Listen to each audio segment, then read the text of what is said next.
Before 2008, 2 in every 5 girls in some regions in Ethiopia were forced into marriage before the legal age of 18.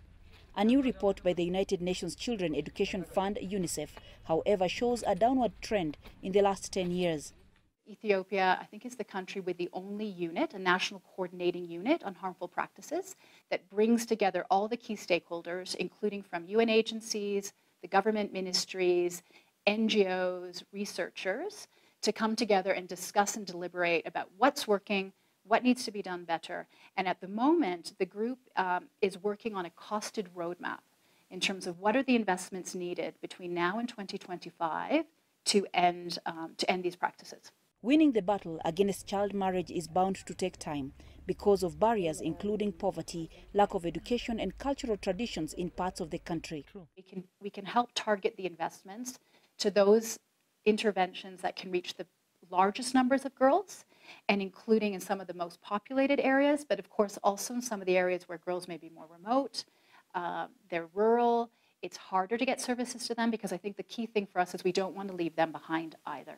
National statistics show that the median age for girls getting married is 16, but many fall victim before that.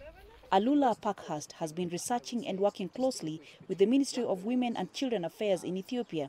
He says more concentration needs to be given to pre-teen marriages that occur because children don't have a say. We need to improve the opportunities for girls, not just in education, but also in training, in work.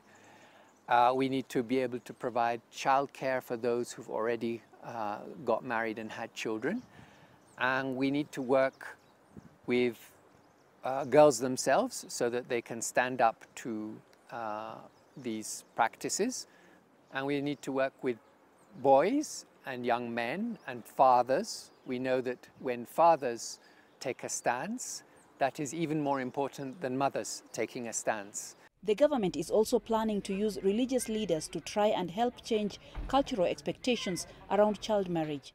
The government is setting up projects in hotspot regions with the aim of creating economic empowerment and more education opportunities for women and girls. It is hoped that this will encourage them to take time while deciding for themselves when they are mature enough to be married. Coletta, Wanjohi, CGTN in Addis Ababa, Ethiopia.